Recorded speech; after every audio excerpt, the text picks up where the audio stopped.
इतना घना था कि जैसे आसमान जमीन पर उतर आया हो। ठंडी हवा शरीर नहीं, सीधे हिम्मत को चीर रही थी। सड़कें सुनसान थीं, लाइटें धुंध में बुझती सी लग रही थीं। उसी सन्नाटे को चीरता हुआ एक पुराना ठेला चरमराता चला आ रहा था।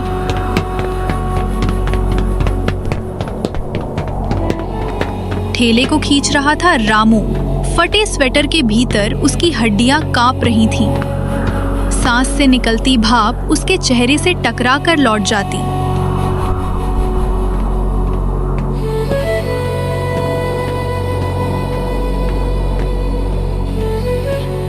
रामू बुदबुदाया, हे भगवान, आज ठंड ज्यादा नहीं है।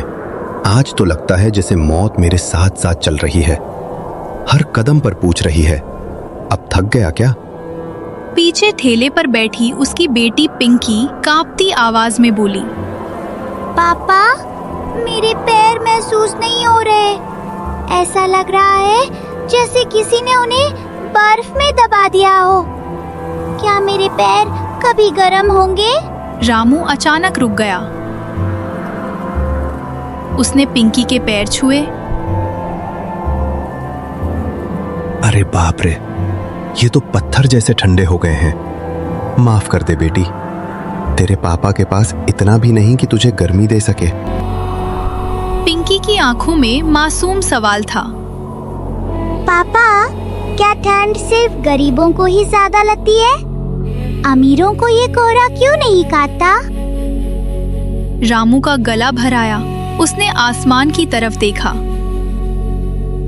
नहीं बेटी, ठंड सबको लगती है, पर गरीबों के पास उससे लड़ने के कपड़े नहीं होते। अमीर ठंड को कोट पहनाकर हरा देते हैं और हम नंगे हाथ उससे भिड़ जाते हैं। छोटा बेटा गुड्डू बोला, पापा, ये कोहरा क्यों आता है? इसे कौन बेचता है?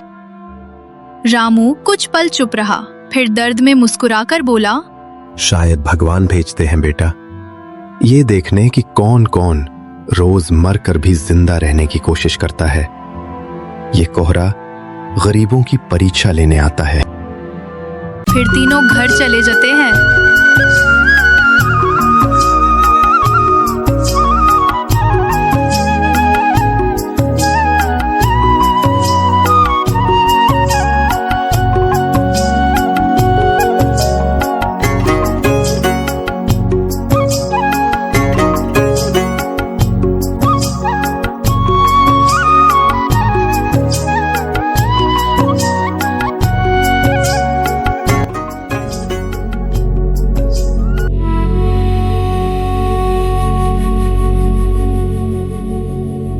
टपकती छत, गीली दीवारें, एक टूटा चूल्हा जिसमें सीता लकड़ियां फूंक रही थी।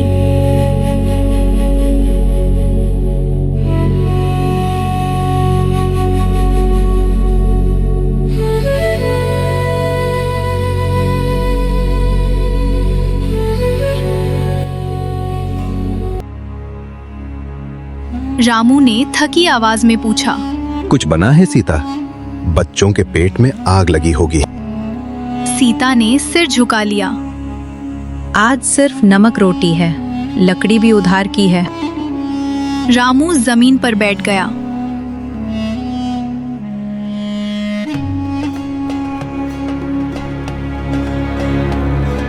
नमक भी है, यही बहुत है। आजकल पेट को स्वाद नहीं, सिर्फ जिंदा रहने का बहाना चाहिए।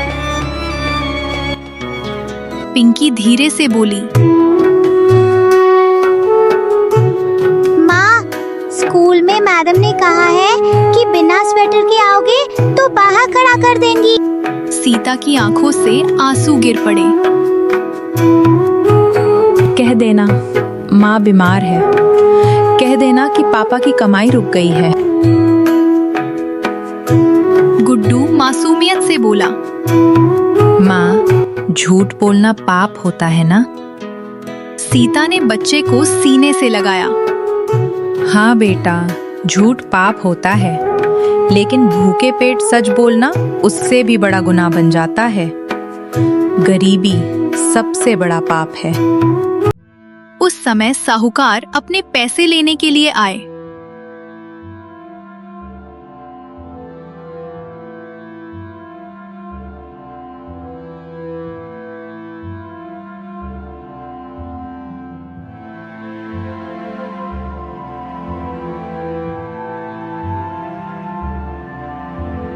और भारी आवाज में बोला, रामू, 3000 ब्याज चढ़ गया है, पैसे कब देगा?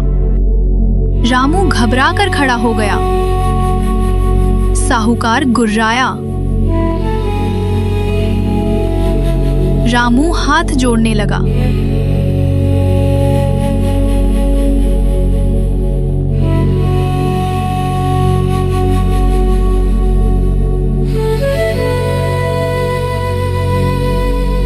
सेठ जी, ठंड बहुत है, बिक्री नहीं हो रही। बच्चों की हालत देख लीजिए। साहूकार चिल्लाया। चुप, गरीब आदमी ज्यादा बोले तो अच्छा नहीं लगता। सीता रोती हुई बोली, सेठ जी, बच्चों पर तरस खाइए। साहूकार हंसा। बच्चे पैदा करने से पहले सोचना चाहिए था। पिंकी रोते हुए बोली, अंकल, मेरे पापा बहुत मेहनती हैं। साहूकार गुस्से में चिल्लाया। चुप, वरना ठेला उठवा लूंगा। रामू चीख पड़ा। ठेला मत लेना, वो मेरी सास है, मेरे बच्चों की रोटी है।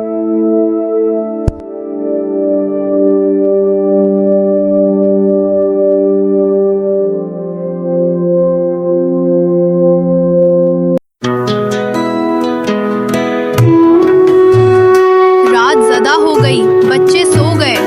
रामू दीवार से सिर टिकाए बैठा था।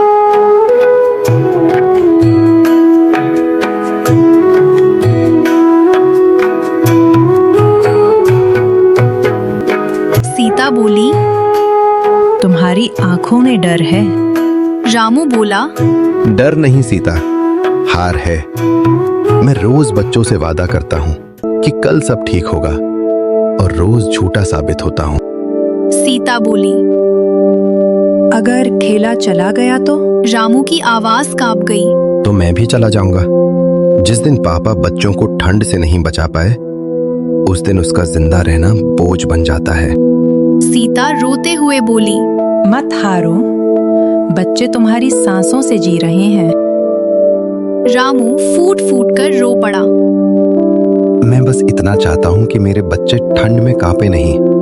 भगवान से और कुछ नहीं मांगता।